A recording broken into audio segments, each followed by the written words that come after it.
Fala galera, estamos começando aqui mais um Giro no Esporte aqui do Portal Salvador FM, rodada cheia, Campeonato Brasileiro da Série A, Bahia em campo, Vitória também em campo, Arena Fonte Nova, expectativa em alta, a torcida compareceu, mas o Bahia mais uma vez decepcionou. E ao meu lado está ele, Vini Daniel, que vai dar um panorama do que foi o jogo do Bahia e Vasco, partida 0-0, inclusive, Vini, e colocou o Bahia na sexta posição, deixou o G5.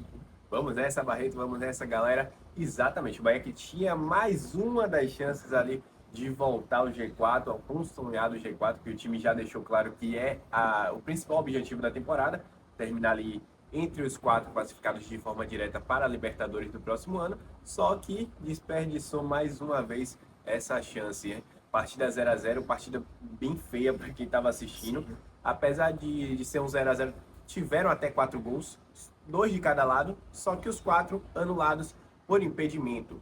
Então, o Bahia que já iniciou a partida de uma forma diferente, gerou uma surpresa no torcedor, porque o Rogério colocou o Willian José e Alejo Vélez juntos, dois centroavantes. Só que na prática funcionou de uma forma diferente.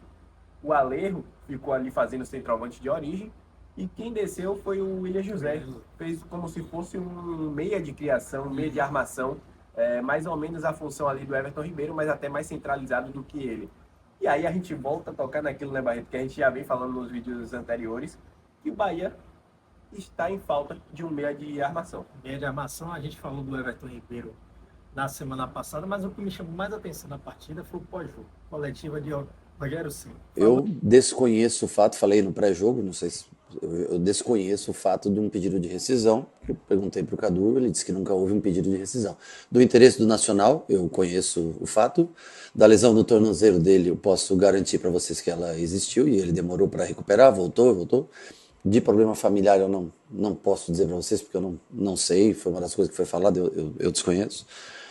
De pedido de rescisão, eu não. Agora, ele está também um pouco abaixo, porque ele ficou uma semana sem treinar, ele ficou praticamente treinando separado, boa parte. O último jogo dele foi antes da parada para a Copa do Mundo, né? Então são jogadores que poderiam colaborar mais se tivessem num ritmo melhor, mas não estão. Agora, com relação a pedido de rescisão de contrato, isso por parte do atleta, eu desconheço de verdade. Falou de campo, falou que ficar sem jogar 10 dias é ruim para o time, ficar sem jogar 3 dias, de 3 em 3 dias também é ruim para o time. O Rogério está me dando a impressão que ruim é jogar bola. É melhor não jogar. É melhor não jogar, porque não pode ficar 10 dias parado, não pode jogar de 3 em 3 dias. Pode jogar quando? E ainda falou do campo da Arena Fonte Nova, mais uma vez detonando o campo da Arena Fonte Nova.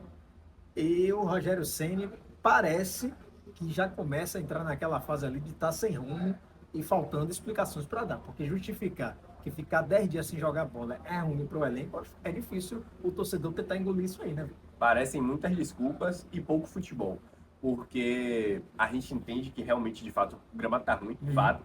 Só que se tá ruim para um time, também tá ruim para o outro. Daí não tem o que fazer. Infelizmente, tem que, se é aquilo que tem no momento, tem que fazer correr atrás do placar. E, assim, a outra questão sobre esse período sem jogos vai de encontro até o que ele falava no ano passado. No ano passado, o Bahia bateu o recorde de partidas no ano. Ele sempre falava. Precisava ter o descanso. Precisava ter o descanso. O Bahia conviveu com algumas lesões no ano passado. Ele falava que jogar de 3 em 3 dias era ruim para o time. E a gente entende, realmente bastante desgastante. Só que aí, agora que ele reclama também que ficar um período de 10 dias sem jogar também é ruim, a gente não sabe o que ele quer. E o grande problema é que fica um período de 10 dias sem jogar e o torcedor não vê a evolução do time, né? Porque ele ganha mais tempo de treinamento, mas a evolução dentro de campo não acontece. Se a gente fala do Everton Ribeiro, que não está ali jogando bola e tal, não está rendendo mais o que rendeu, essa temporada nem vai poder mais jogar devido à lesão. Me lembra muito o final do Ricardo Goulart no Bahia, essa fase do Everton Ribeiro, acredito que esteja caminhando para o final. Quem tem que achar a solução é o treinador. E dia que ele tem 10 dias de treinamento, ele que tem a responsabilidade de encontrar essa solução para o time, né? E assim, ele tentou achar exatamente com essa improvisação do Willian José ali. Confesso que até certo ponto do jogo, Sim. vinha dando certo. O Bahia vinha criando, muito passava pelo William José. Algumas tomadas de decisão errada, algumas tomadas de decisão assim, desacelerando o contra-ataque, por exemplo. Mas dando certo se tratando de uma improvisação. O Bahia achou chance até no primeiro tempo. O segundo tempo foi vergonhoso. O segundo tempo o Bahia merecia pegar, jogar no lixo, enfim. E aí algumas ressalvas, por exemplo, o Alejo Vélez. Marcou mais uma vez, só que mais uma vez impedimento, terceiro gol dele impedido.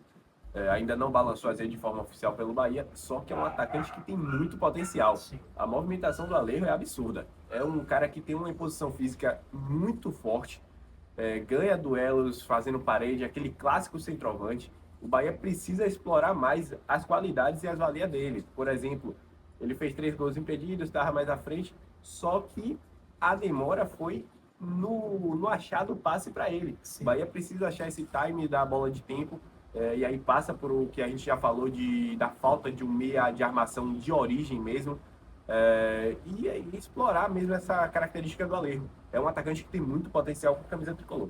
Falando em lesões, a gente já falou de Everton Ribeiro, que está aí fora da temporada, Ademir e Juba fora também. Né? Não da temporada, lesionado. Lesionados, exato.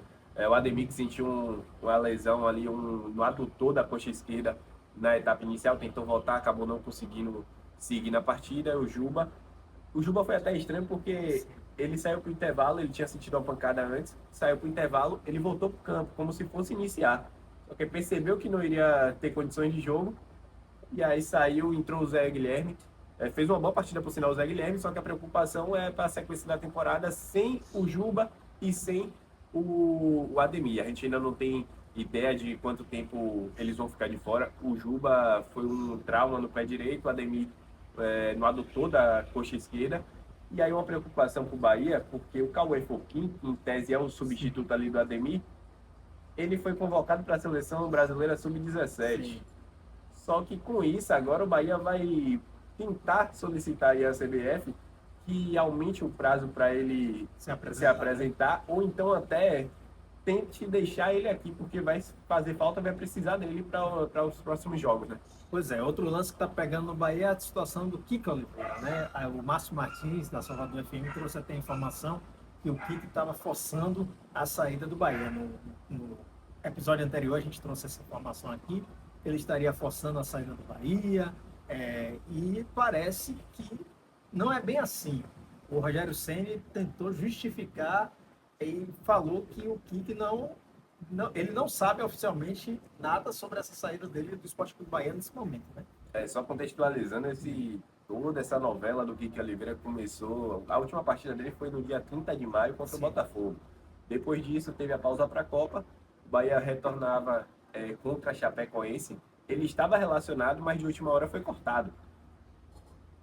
Ele alegou problemas pessoais e ficou de fora dessa partida, o Bahia liberou ele. Depois, ele passou a treinar separado com o grupo. Teve umas dores que ele relatou que estava sentindo. Então, treinou separado, só que no meio disso tudo surgiram rumores de uma possível transferência para o Nacional do Uruguai, clube que já tinha demonstrado interesse para ele anteriormente e agora estava engatilhado. O presidente do Nacional, o vice-presidente, na verdade, do Nacional do Uruguai chegou a dizer que o Kiki tinha o desejo de jogar lá e que estava meio que arrependido de uma ida para o Bahia. Na sexta-feira passada, o Kiki dá uma entrevista para um veículo lá do Uruguai e realmente fala que vai ter que cumprir o contrato com o Bahia. Sim. Deixando a entender mais ou menos que ele não queria. E que vai ficar, né? E que vai ficar. Só que aí no dia seguinte, no sábado, ele dá uma entrevista coletiva para o Bahia e aí fala que foi interpretado de deixou entender isso. Só que a sensação que eu acho que o torcedor ficou é que a palavra foi da boca para fora. Pois é, agora é aguardar as cenas dos próximos episódios e falando um pouquinho de esporte com Vitória. Vitória, eu até brincava com os colegas. Vitória jogou porque a gente sabe, né? Vitória fora de casa não consegue performar 10% do que é o Vitória no Barradão. Vitória foi enfrentar o Flamengo no Maracanã, tomou 2-0, golaço do Pulgar, né? Do Pulgar do Flamengo. O Lucas Arcanjo não podia fazer muita coisa naquele gol. Um golaço mesmo, mas o que fica de ruim, o que fica de lição é que o Vitória não consegue um aproveitamento melhor fora de campo. Eu digo, se tivesse 10% do aproveitamento fora de casa dentro do Campeonato Brasileiro, o Vitória estava ali disputando na primeira parte da tabela, uma sétima, oitava posição, e agora está vendo o Santos ali com apenas 4 pontos, né, distante do Vitória. Tá tudo embolado, Vitória na 13ª colocação, mas preocupa. Preocupa muito, ainda é com o jogo a menos. Sim, Isso. Então, o Vitória já liga esse alerta. Realmente é uma desproporcionalidade muito grande do desempenho em casa no Barradão e fora de casa. A torcida realmente joga o time para um outro nível. O Vitória precisa fazer aí, ganhar 7 jogos, né, para garantir permanência na Série A do próximo ano, o que seria histórico para o Vitória jogar 4 anos seguidos a Série A na era de pontos corridos. Isso nunca aconteceu, o máximo foram 3 anos seguidos. O Vitória tem a oportunidade agora de disputar 4 temporadas, né, a Série A do Campeonato Brasileiro. Mas eu acho que precisa ganhar pontinho fora de casa, senão vai ser sofrido até o final. Não, com certeza. Mas é isso que você falou. Se tivesse um pouquinho a mais ali fora de casa, já teria conseguido estar numa situação mais confortável, digamos assim. Só que ainda voltando nesse jogo aí contra o Flamengo lá no Maracanã, o Pulgar que fez esse golaço, engraçado que no jogo de ida do Brasileirão, né, no primeiro turno, ele também faz um golaço contra o Vitória. Sim. E o Jair até faz a brincadeira dizendo que chegou para falar o Pulgar ali que de novo com o Vitória e tal. Porque o Pulgar tem 3 gols jogando com a camisa do Flamengo nesta temporada. E 2 gols desses 3 foram contra o Vitória. E né? 2 golaços por 2 sinal. golaços, por sinal. O Jair brincou, fez essa brincadeira também. Ele falou também sobre os sorteios da Copa do Brasil. Daqui a pouco a gente vai pincelar isso aí melhor. Só que outro ponto importante foi o Vitória sem alguns jogadores importantíssimos nesse elenco aí do Rubro Negro. Aí, exemplo dele, o Renato Kaiser e Ramon, que estavam sem condições de jogo, desgastados da partida do jogo de volta contra o Atlético Paranaense da Copa do Brasil, e aí fizeram aquele famoso controle de carga para recuperar a forma física ali e ficaram de fora da partida. Kaká e Luan suspensos também, a dupla de zaga titular, então já fica complicado. E aí teve que improvisar, inclusive o Kaique Gonçalves atrás na zaga junto com o Brits.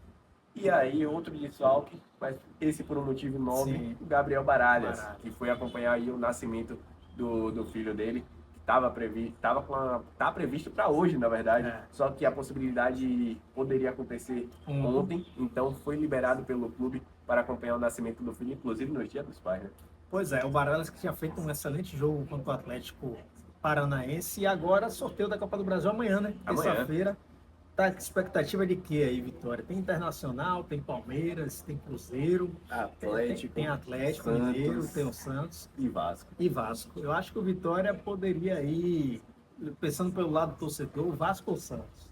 Mas pensando no história do Vitória nessa Copa do Brasil, estou esperando um Cruzeiro ou um Palmeiras. Será que vem ele, o Palmeiras? Jair Ventura, inclusive, falou disso. Sim, ele falou que quer fugir do Palmeiras. Fugir do Palmeiras nesse momento, na final. Não, a gente não quer o Palmeiras, não.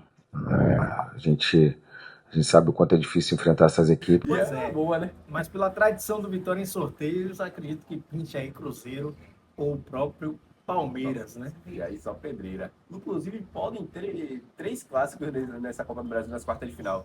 Que tem a possibilidade de ter Palmeiras e Santos, Cruzeiro e Atlético. E aí, fechando também com outro, que é Internacional e Grêmio. A gente não tinha falado do Grêmio ainda. Tem o Grêmio ainda. Pois é, gente. Sorteio da Copa do Brasil. Tem mais alguma coisa aí para falar do Esporte Clube Vitória? Não, né? É só isso. Agora pincelar a posição na tabela, que a gente já falou, mas reforçar. Vitória em 13º ali. 4 pontos distanciando da zona de rebaixamento, e o Bahia ali naquela zona querendo ir para Libertadores e não querendo ir para Libertadores. Tem que se ajudar, né? O Bahia tem que se ajudar. Pois é, gente, na quarta-feira a gente volta aqui e vai falar muito sobre o sorteio da Copa do Brasil, né? O que é que o Vitória vai pegar aí. Quarta-feira a gente conversa sobre a expectativa do Vitória na Copa do Brasil. Valeu, Vini. Valeu, Barreto. Só pincelar também próximos jogos. Domingo, dia 16, Bahia jogando contra a Chapecoense na Arena Condá, às 11 horas da manhã. E o Vitória enfrentando a equipe do Botafogo às 18h30 também no domingo. Problema pro Bahia, viu? 7 dias aí é problema, segundo o Rogério. Valeu.